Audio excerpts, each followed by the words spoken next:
Hey, this is Pablo Hidalgo from Lucasfilm, and you're listening to Coffee with Kenobi with Dan Z, or Zed for Canadian and British listeners. This is the podcast you're looking for. Stay back.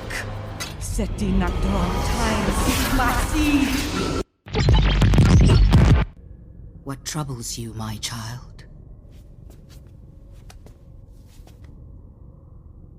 Do you think the droids will leave us alone? You must not assume, just because someone does not want to fight, that they are not capable. This is Ashley Eckstein, Ahsoka Tano from Star Wars The Clone Wars and Star Wars Rebels, and you're listening to Coffee with Kenobi with Dan Z. Last year, no, it was 2 years ago, we saw Tales of the Jedi. These was a special series, just 6 episodes. It had 3 focusing on Ahsoka Tano. It had 3 focusing on Count Dooku. These were special stories that Dave Filoni had in mind that showcase specific turning points in the lives of these Jedi. And then in April, we got an announcement. A sequel is coming out, but it's not Tales of the Jedi. It's Tales of the Empire. It focuses on Morgan Elsbeth and Barriss Offee. So, 2 really fascinating characters. I had to get 2 fascinating characters of my own to join me to talk about this episode. I've got 2 of my favorites in the world of podcasting, Star Wars, and just people who breathe oxygen. So let's bring them in, shall we? First, you know him. I'm laughing now. Dennis Keithley. Dennis, welcome back to the show. Thanks, Dan. I was so glad to get the call today. It's great to catch up with you and to talk to your other guest as well. Absolutely. And of course, Dennis from Podcast Stardust with Jay Krebs. How many episodes do you have now? Like 794,000, something like that? A lot. I was just writing the notes for episode 728 today. So there you go. Yeah. Been busy. Well, hey, you make it look easy. Our other guest, she at first she was just a new podcaster dipping her toes into the water, and now she, like, when you go into Walmart, she's everywhere. She's just like on cereal boxes, toys, action figures. It's Jen Sopchockchai from the Long Take podcast. Jen, welcome back to the show. Hi, Dan. I hope that's not true because I'm not getting any royalties from any of that. Yeah, you need to talk. You need a better agent, I guess. Yes. Yeah. That's great. You're always online with great hot takes. I love your movie analysis and insights. And of course, you were one of my guest co-hosts. Well, not a guest. You were one of my co-hosts as we went through season 1 of Ahsoka. So it's great to have you back on the airwaves. Really looking forward to your perspective on Tales of the Empire. Before we start on the specific episode itself, just a couple of housekeeping things. First, there are 6 episodes of the series, naturally. But between now and the Acolyte comes out, there's just 4 weeks. We're going to take the first episode of each arc and just focus on it. And then episodes 2 and 3 will go together. And the same thing will be for episode 4 and then 5 and 6 together. We'll do the same thing on the live show. And actually, not only is it serendipitous, but I think that narratively and structurally, I think they kind of work better that way. So we'll see how it goes. I could be wrong, but we'll see how it goes. Jen isn't scowling at me yet, so I think that's a good sign of things to come.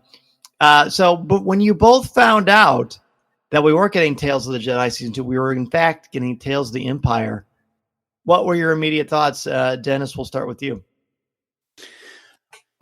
Well, I had anticipated, yes, that we we're going to get a second season of Tales of the Jedi. And so when we got Tales of the Empire, I thought that was an interesting twist. Coincidentally, one of the people I was hoping that they'd pick for a second season of Tales of the Jedi was Barriss Offee. Because they kind of go, for the previous season, they went a dark and a light route with the 2 characters they chose. And so I figured Barriss would be a good selection for that to go around. So I was pleased with that. And I was very surprised by Morgan Elsbeth. But the more I thought about it, I thought that was a perfect selection because it's a character we don't know a ton about yet. And it affords a lot of great storytelling opportunities. Indeed, it does. And we're certainly going to talk a lot about that on today's show. Jen, when you heard about Tales of the Empire, I know you're a huge Ahsoka fan, so we weren't getting more Ahsoka per se, but we are getting characters that are certainly related to Ahsoka. What did you think about the announcement? I I was very intrigued, and I'm glad you brought up the Ahsoka factor, because it really does feel like, for a character whose name is never spoken in any of these episodes, her presence is very much felt, right? Because these two characters have been kind of in her orbit a lot, and it did really feel like, especially the Morgan Elsbeth episodes, sort of, it feels like it's a supplementary text to the Ahsoka series, right? So I think, and then Barriss is more from sort of her Clone Wars past, and so I do feel like that the choice of these two characters is very purposeful at this moment in time, which I appreciated. Fair, that's fair. I agree with that. I was thrilled because I thought, how cool is this? Because I like to know that this is what they'll do. That they will take aspects, whether it's the Jedi, whether it's the Empire, who knows where they could go with this, but that we get to see different perspectives and stories. And anything in this style of animation, especially with the Bad Batch ending, is a welcome thing. And I always like seeing, I've always said, well, not always, that would be a logical fallacy, but for as recent as I can remember, becoming is more interesting than being. So I like seeing how characters get from point A to point B. And then when they're at point B, I'm not always as interested. But this part I really, really like. Okay, so the first episode, the first three focus on Morgan Elsbeth, which is interesting because Tales of the Jedi, they kind of jump back and forth. I think it was Ahsoka, was it Dooku, and then Ahsoka? I don't remember the order, but does that sound right? Like it wasn't like 3 and 3? Yes, that's correct. Yeah, I believe they went in chronological order of the timeline, and that determined the order, I think. Well, that makes sense. So let's talk about the first episode in Morgan Elsbeth's Tales of the Empire. The first episode is called The Path of Fear. Each of these is a path of something, but the first one is a path of fear. Of course, fear leads to anger, anger leads to hate, and that's what we get for these 3 episodes. But Dennis, give me one word to describe the path of fear and overall reactions to it. Well, I was having a hard time coming up with a word because I think that it's so obvious from the title. It's fear. But I decided to go with ruin instead, based off of the matron's reaction to Morgan at the end of this episode, which is, I pity you, I've seen your path, and I know where you're going to end up, paraphrasing, of course. I thought it was a fantastic episode. It was good to see Grievous come back. It was fantastic to see Night Sisters in action again. It really added a lot of weight and gravitas to what we learn of Morgan later in both The Mandalorian and Ahsoka. So I thought this was simply fantastic. Excellent. Jen, what about you? My one word, I also had a hard time coming up with the word, but my one word, what I landed on was erasure. And that is mostly because for me, the sort of pivotal moment in this episode is when we see the facial markings of the Night Sisters fade away. And I thought, that literal fading is also very figurative because it really feels like Morgan's turn to the dark side starts with this massacre of her people. And she says like the death of her it's like the culture and her people and her community. She doesn't have her family anymore. And that's really what leads her down this path of fear and anger and then hate. And so that's what I felt like the messaging of this episode really was, that's her origin story, is because of this one moment of loss really sort of sets her on this path. And it very much defines her every choice, her every breath, it seems. My word is surprising. I didn't expect much from the Morgan Elsbeth arc, and I don't mean that as driven. I got to talk to Diana Lee in Sonato last week, and she's just an absolute delight and a treasure. And I have found, and I remember reading James Gunn say this, he finds the more despicable the characters on screen, the more delightful people they are in real life.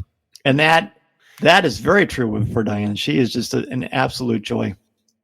But her character, I think, is cool. I mean, she serves a purpose, but it's not like I'm watching Star Wars and Morgan Elsbeth springs to mind just because other characters jump to mind first.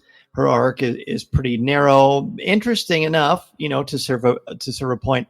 But I didn't expect to feel the way I felt after I watched this first episode. This is my favorite episode of the 3 focused on Morgan Elsbeth, and I thought it was very emotional. It was almost like a very visceral reaction to her anger and the tragedy of not only does she experience great trauma and loss, but she continues to choose to bask in it, to drink it in. It becomes like her God. And it's so sad. And there's just a lot of wonderful metaphor and parallel that I find just incredible. Really, truly incredible psychologically. I'd love to hear what David Motters thinks about it. And I will, because I'll listen to Star Wars reactions. But let's talk just what we've been doing lately. I just want to talk about things that jump out to you that you think are worthy of conversation on the show tonight. And Dennis, what's the first thing on your list of sort of what you think we should talk about for this? Well, we got the introduction of the Mountain Clan in this, and they are set up as a counterpart of sorts to the Night Sisters, where the Night Sisters were aggressive. They were into their dark magics. Everything was that green and mysterious that we know from their past. When we saw the matron use her magic, it was this glowing blue white, and she was all about, without even saying it, more about being at peace and not pursuing wounds and harms that others have inflicted upon them and the like. So yeah, I was, and of course there was a singing Mountain Clan that came out of Legends, which I'm assuming is the inspiration for all this. Not quite the same type of characters, but just the matron in charge of this and how willing she was to take in Morgan after the disaster that befell the Night Sisters. And she kept trying to caution her by way of her daughter and the other sisters that were part of that clan. So yeah, that was the first thing that jumped out to me. You made me you made me change my opinion on something right there, but I'm sure that will come up. Jen, what about you? What's something that comes up that you think, are we bringing out Academics Corner right away, or do I have to wait for that? Yeah, I didn't have a chance to actually dig up like a specific quote necessarily. That's okay. So I will try to just like sprinkle in, bits of Academic Corner as we go. Sprinkle. But to follow up on what Dennis was saying, I'm always on the soapbox of Dave Filoni is so good. His greatest strength as a creator, as a Star Wars storyteller, is constantly finding new ways to expand the lore. And I feel like that is why the Mountain Clan here was so unexpected, because I had always sort of thought of the Dathomiri Night Sisters as like the only Night Sisters, like, and sort of, force light side, dark side neutral mostly. Like, maybe, they're a little spooky, right? They're a little witchy, but ultimately they're sort of like not aligned with the Sith or the Jedi. And so this was really interesting because it kind of breaks that open a little bit in the sense of like this Mountain Clan, these witches really do seem to be light side. And then with the Night Sisters that we've known so far being more on the dark side. And you can see that so clearly in terms of their approach to everything, right? Like that moment towards the end where the mother figure sort of, she demonstrates her strength and power and then says, just because someone doesn't want to fight doesn't mean that they can't or that they're not strong. Right. And so, that felt very much like, a sort of light side Jedi way of approaching something. Yeah. Do they say that there are Night Sisters also, but a different sect? Or is that we just kind of piecing that together? I think we're just kind of piecing that together when it comes down to. I mean, it's very hard. possible. Yeah, it's hard to separate. For me, I read so much of the Legends material, and one of the foundational books was The Courtship of Princess Leia that had the Singing Mountain Clan and then the Night Sisters in it. And so it was hard not to bring that knowledge into the story because it's not quite the same clans that we're talking about. Right. No, and I appreciate that perspective because I legitimately had no idea. I see them referred to as the Mountain Clan. One of the things that I like about this that you're both bringing up is that we're seeing different perspectives, but this is magic heavy. Like this isn't the Force. That's actually not true. It is the Force. It's just that the Force manifests itself differently depending on your training and your upbringing and how you practice it and how you tap into it. The Star Wars version of witches and that sort of thought process. But here, it's like, no, we are kind. Like we don't want to have weapons. We are choosing not to be violent. And then Morgan Elsbeth infiltrates the Mountain Clan's village. She's almost like the pariah. She is welcomed with open arms. She is giving olive branches, figuratively, to try to heal and start anew. Now she wasn't ready. She shrugs away from the mother right away, which I don't even think we get a name. Do we? Yeah, she was just referred to in the credits as the matron. Yes, and isn't it interesting that she loses her mother, and then the first person that shows up that could very easily be a mother figure, she rejects. There is so much anger there, which makes sense. But she's also afraid. I think that, I don't know. I was trying to think about what makes her tick. I mean, at its very base, she is angry. She's like, the classic archetype. You lose your parents, you lose your Uncle Ben, Martha Kent, Martha Wayne, all of that stuff. And then that inspires you and pushes you to choose a different path for yourself. This wasn't chosen for Morgan, but can someone be like that angry and that bitter without a catalyst? I tend to think not, but I don't know. Do you know what I mean?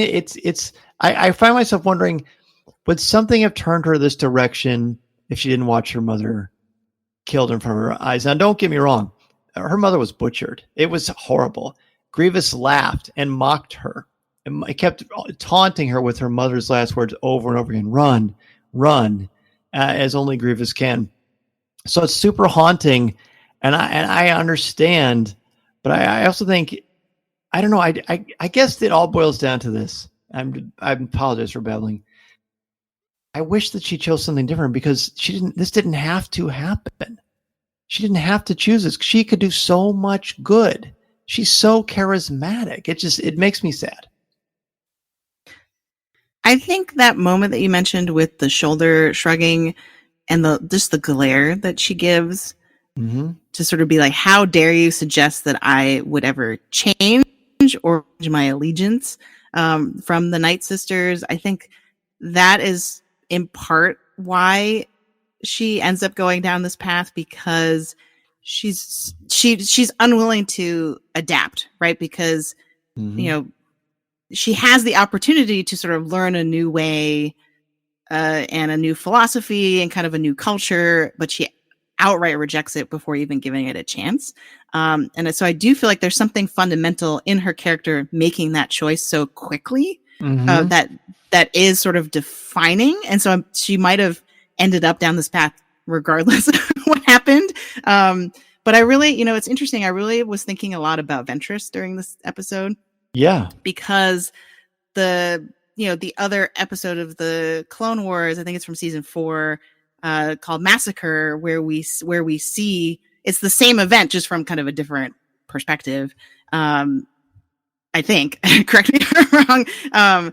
But Ventress basically, when the Empire and when Dooku has abandoned her, she returns to the Night Sisters as the ones that will always accept her, and she sort of like gets, I think it actually called it a baptism in the episode.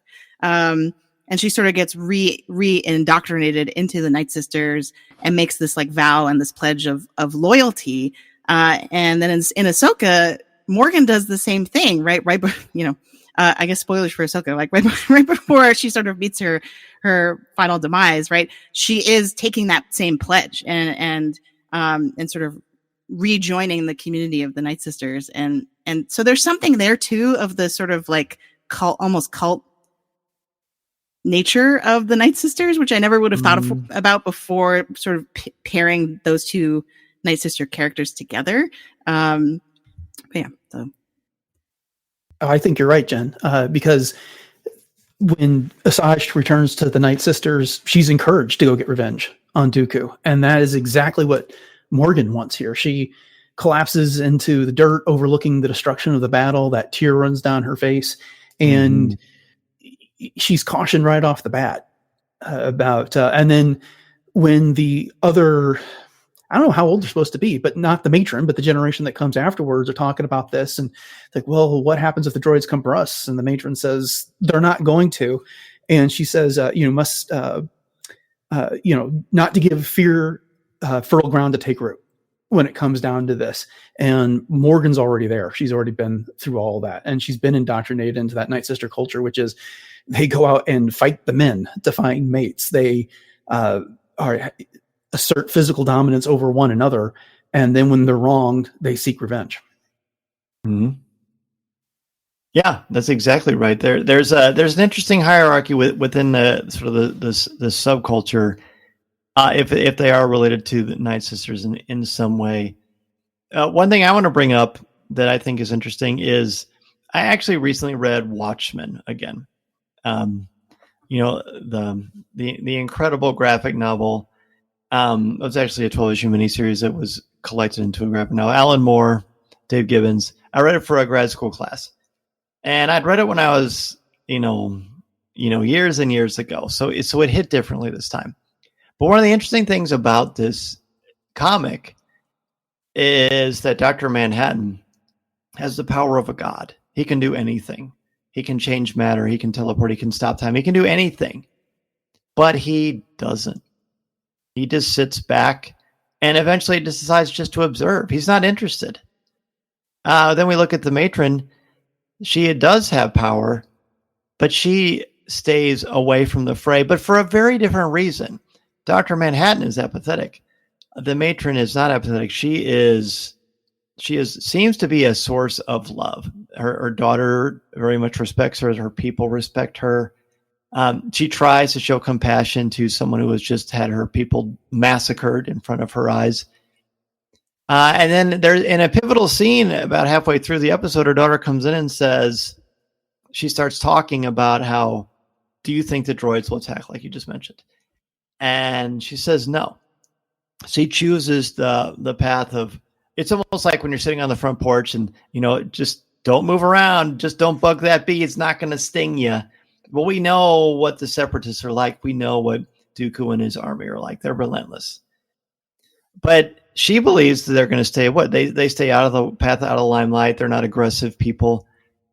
And I don't really know what to say other than I really find it interesting that she's in a bit of it's sort of a dilemma in a way, isn't it? Because her people want to fight because they're afraid, right? This whole thing is about fear and what fear does. Had they stayed back, it's very possible and likely, and I think we might be led to believe that they would be safe. Obviously, it doesn't happen because Morgan Elsbeth lets her fear take over her life. And I just think it's really, I think it'd be fun to write a paper just about that, about the mother and that conversation in the tent, because I think it's a really compelling an honest look at human nature. Yeah, I agree. And especially at the end when her daughter Nolly is dying in her arms, and she confesses to her mother that, our way is true. I'm sorry. She let the fear get the best of her, and it led to disaster. But that leads me to the questions I had about this episode, because I found, not to spoil your upcoming discussion on the sixth episode of this at some point, but that episode featured a cave with Barriss Offee and the Fourth Sister. And then this episode has a cave of sorts with where the weapons cache was. And in both instances, again, spoilers for the sixth episode, the Fourth Sister leaves carrying Barriss out of the cave. And in this one, the matron is carrying Nolly away after she dies. And we all know caves can be a really big deal in Star Wars, going back to The Empire Strikes Back and what's in there, only what you take with you and the like. And Jen, I'm hoping you can. Plato would agree too, by the way. Plato has a thing on caves. Yeah, because I was trying to look up where Joseph Campbell stands on caves and such. And I found the quote that the cave you fear to enter holds the treasure you seek, which jumped right out at me because the word fear was in it. And anyway, that's my lousy way of asking a question. What did you both think of that? Oh, I had a lot to say about this. Go ahead, Jen. I was just gonna say I really like that you're highlighting sort of the mirror image nature of the whole season, or the set of shorts, and I think that's a really good argument for why they need to be ordered by character and not in any other organizing principle, because to show that sort of like mirror image of the book ended with these caves. I mean, I think just even in just Star Wars canon, caves have a really long history and tradition of being a place that where you have sort of a soul searching kind of reckoning, right? It's you're facing all of your demons and coming out of it hopefully enlightened in some way. And so, yeah, I mean, like, and caves, I'm not going to remember this now, but caves do have some kind of significance in Buddhism. And like, I think specifically of Siddhartha, I think there's a cave prominently featured in that. So yeah, I think, yeah, there's something there, but it's interesting that one character in the set of episodes is open to what the cave offers and the other is not. Right. And I think that's when you compare the two, that's really what stands out to me. Like Morgan went into this cave and corrupted everybody. Right. And it's like really impressive how quickly she does that, right? Where she's just like whispering to these other people, and then they're like, "Oh yeah, like we got to follow you to our doom." You're so cool with your red leather jacket, right?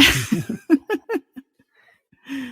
I love that you're bringing up caves, and I've talked a lot about them. I did a thing on an IGN years ago about the cave in The Last Jedi, which I think is really, really pivotal. Naturally, when you think of caves, it's hard not to think of Dagobah and Luke. But caves are very much a place of introspection, right? The deeper you go into the cave, the deeper you go into the recesses of your psyche, and the more willingness you show that you are not afraid to face what is within you. I don't think, does Morgan Elsbeth in this episode go inside the tent of the mother? I don't think she does. Does she? No. Just the daughter, right?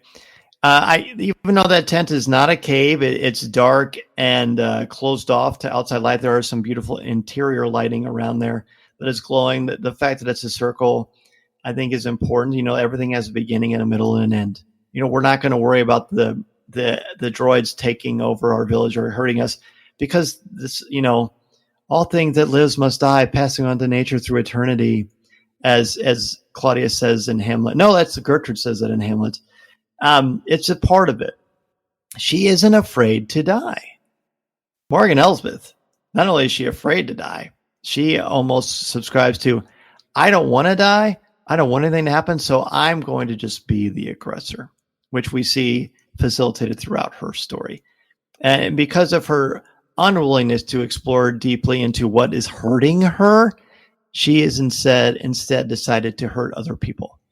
And we see this really when she goes to Corvus, right? And where she ends up taking over that village, which we'll get to, you know, next week.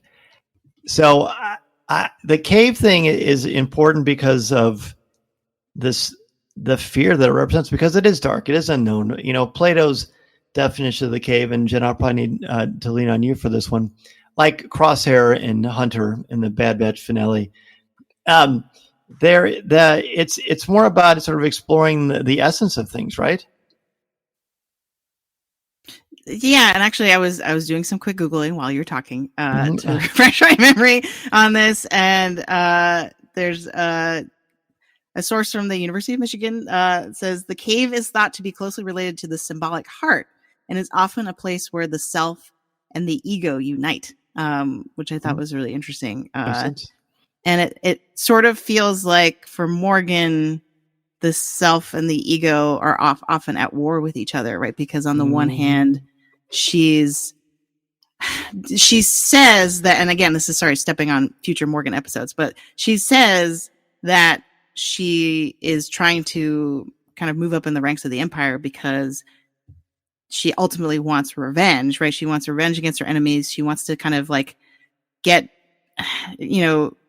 sort of reconcile with this or originating trauma that we see in this episode. And that's what she's constantly chasing. But in order to do that, she has to join the Empire, which actually asks her to totally erase who she is, right?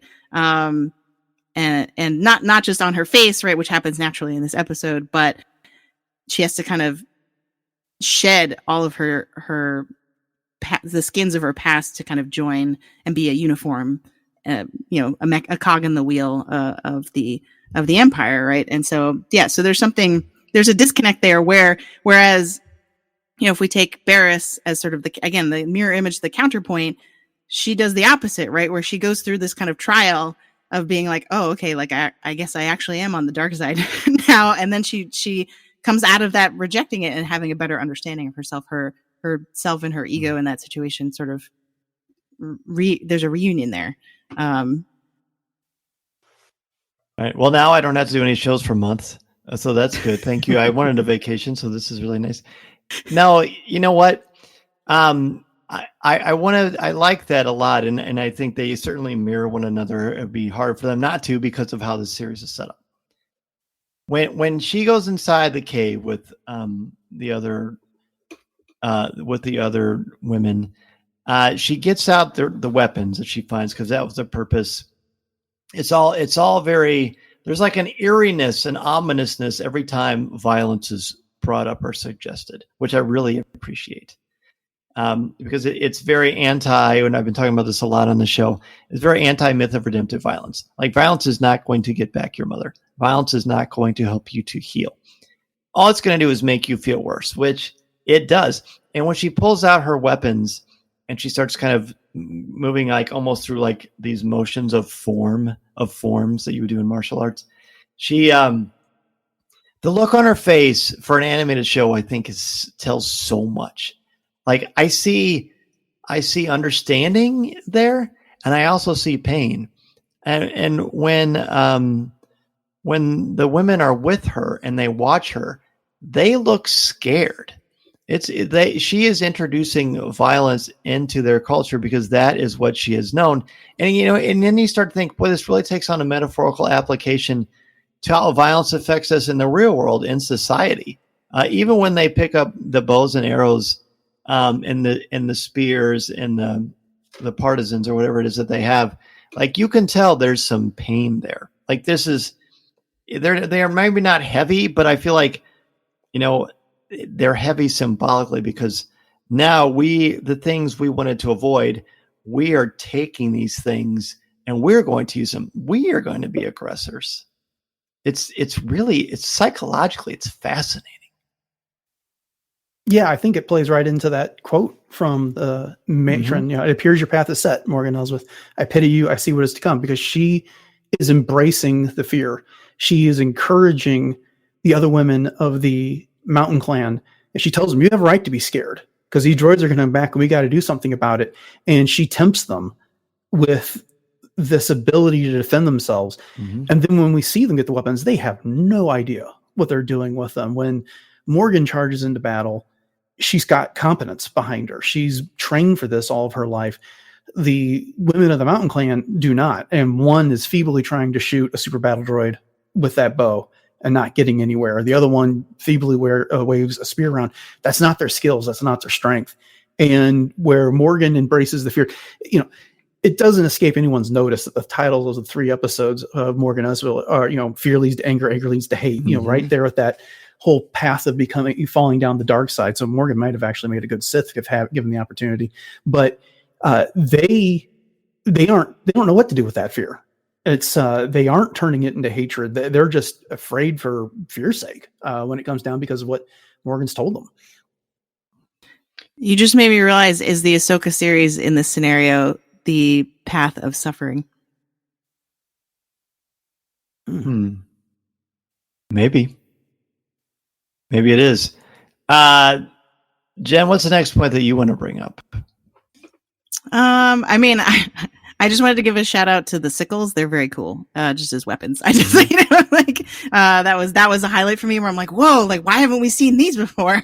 Not good against lightsabers, though. No, that's true. Yeah. But the idea of them being concentric circles, that sort of, again, it's this weird like imagery of union and disunion. A lot right? of circles coming together in this. and coming apart. Yep. Yeah, so that's really cool. I hadn't thought about that before having this conversation, so that's great.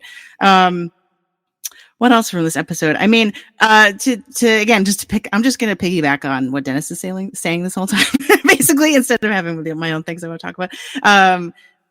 But to go off from what Dennis was just saying, that final scene of the like foreboding of "I have seen your path and I pity you," right?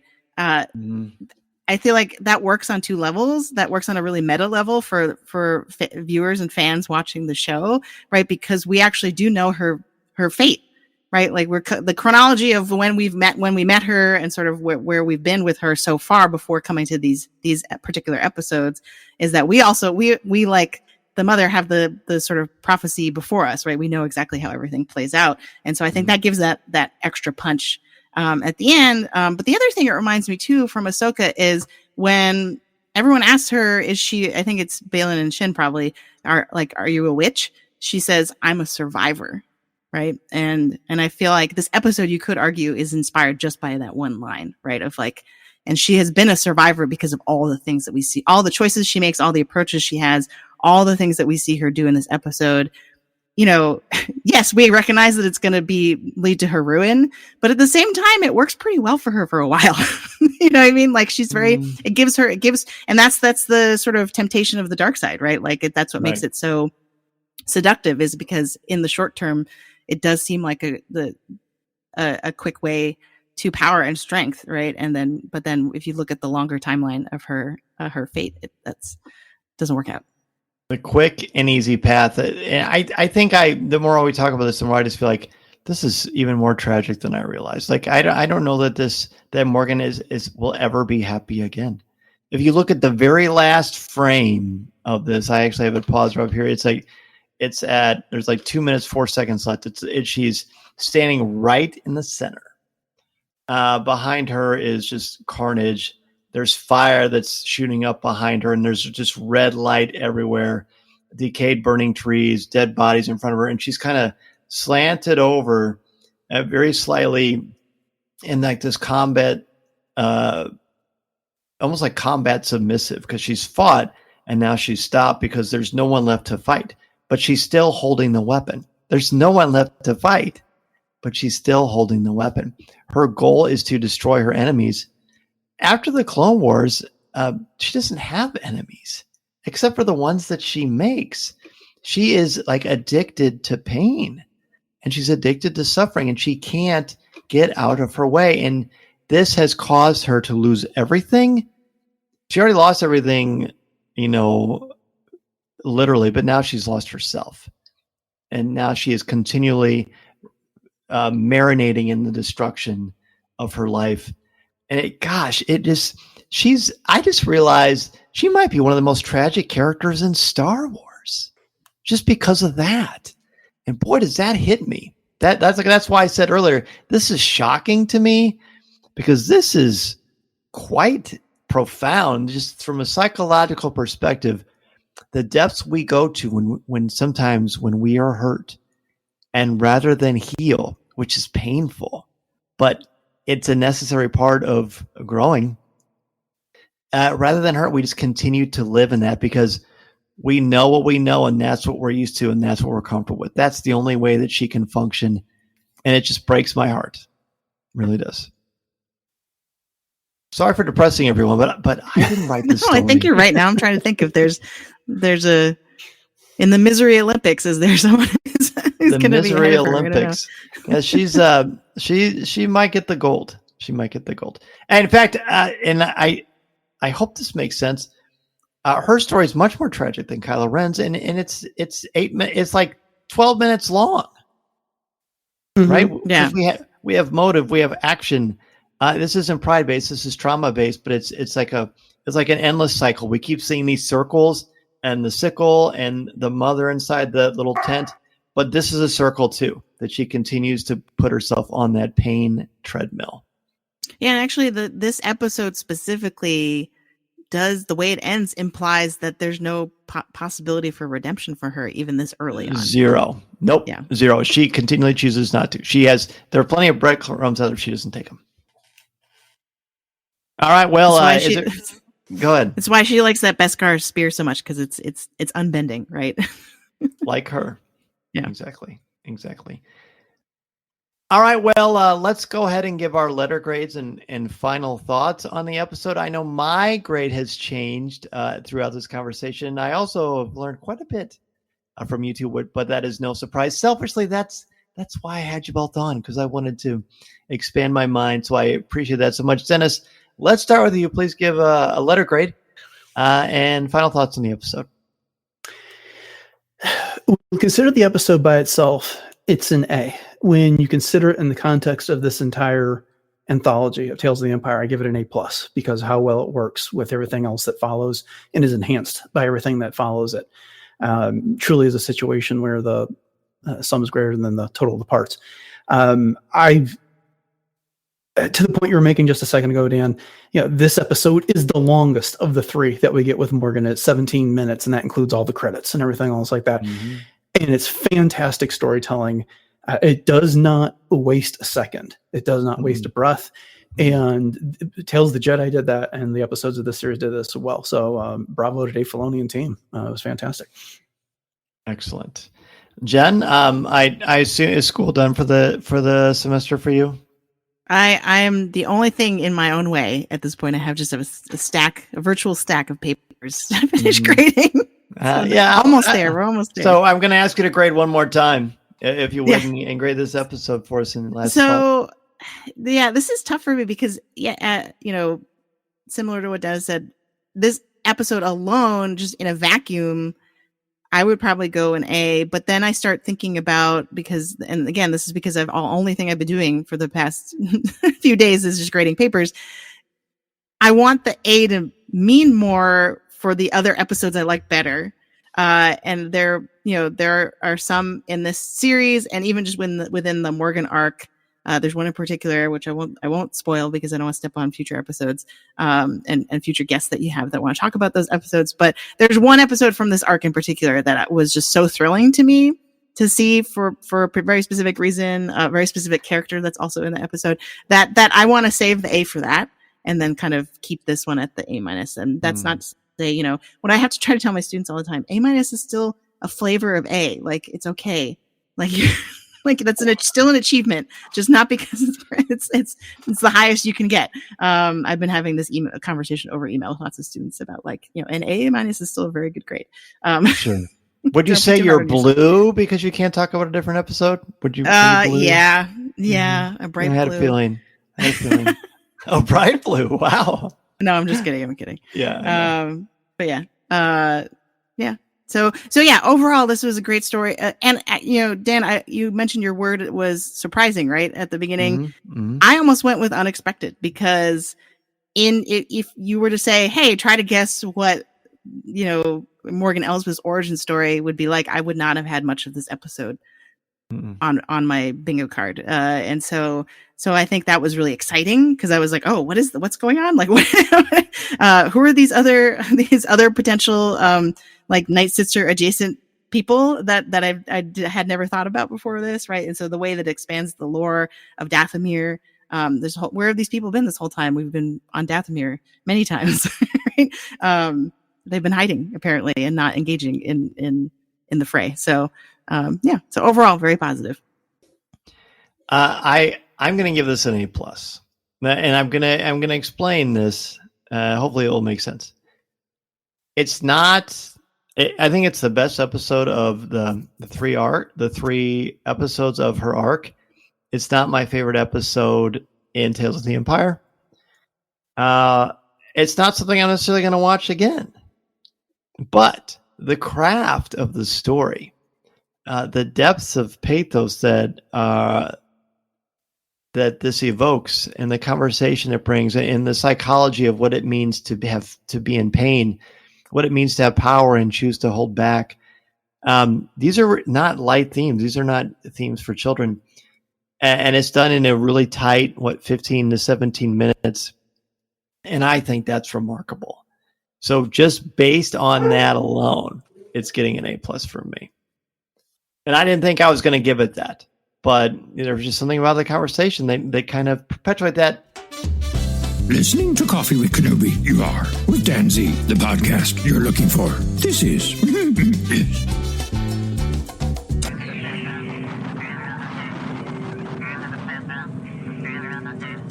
But that's what happens when you talk to Dennis and Jen Sopchockchai, which, of course, is always a pleasure and a delight for me. Thank you both so much for returning to Coffee with Kenobi. Dennis, what is going on with Podcast Stardust? Please let us know all about it, your most recent episodes, and where they can get in touch with you and the show. Sure, yeah. So Podcast Stardust, we got 3 episodes coming out a week. We're rounding up what news is out there, which has not been a lot lately. Usually at the beginning of the week, middle of the week, we have a general discussion, and it really just depends. And then there's new reviews of whatever is going on. So we'll be covering all 6 episodes of the Tales of the Empire here shortly, and then we've got our monthly features of covering the Phantom Menace for its 25th anniversary in 10-ish minute segments. 1 per month, and then when my partner Jay covers Star Wars fashion and lifestyle products in World Between Worlds. So we've got a lot going on, and we cast a wide net to try and capture as much Star Wars as we can. And you can find it on all your podcatchers of choice, and we are on most of the socials at Podcast Stardust. Excellent. And Jen, once you get done with grading, you're going to have a lot more time on your hands. Does this mean we're going to see more from you in the world of podcasting? Tell us what's going on. Yes. So my podcast is called The Long Take Review, and we are a film podcast with one eye always on the Oscar race. And I actually just this morning, we recorded a 2.5-hour episode about the Phantom Menace 25th anniversary. So you'll have that as soon as I have time to edit that. I don't know when. That will be going up shortly. So obviously, if you're a Star Wars fan and you want to hear about all our thoughts on the Phantom Menace, we sort of take the specific angle of its impact on film history and sort of the evolution of criticism about the movie, along with sort of just geeking out about it in general because we're all fans. And you can find my written reviews at thelongtake.substack.com. And so I do weekly episode breakdowns of any Marvel or Star Wars Disney Plus series, and then basically anything that's new, any movies that come out for Star Wars or Marvel, I will cover that as well. So I am overdue for a Bad Batch finale write-up, and I'm hoping to do one for Tales of the Empire as well. I'll probably do one article for the whole series, and then X-Men 97. So I've got quite a list, to-do list once I'm done for the semester. This podcast is not endorsed by the Walt Disney Company or Lucasfilm Limited. It is intended for entertainment and informational purposes only. The official Star Wars website can be found at www.starwars.com. Star Wars, all names, sounds, and any other Star Wars related items are registered trademarks and or copyrights of Disney and their respective trademark and copyright holders. All original content of this podcast is the intellectual property of Coffee with Kenobi unless otherwise indicated. This is the podcast you're looking for.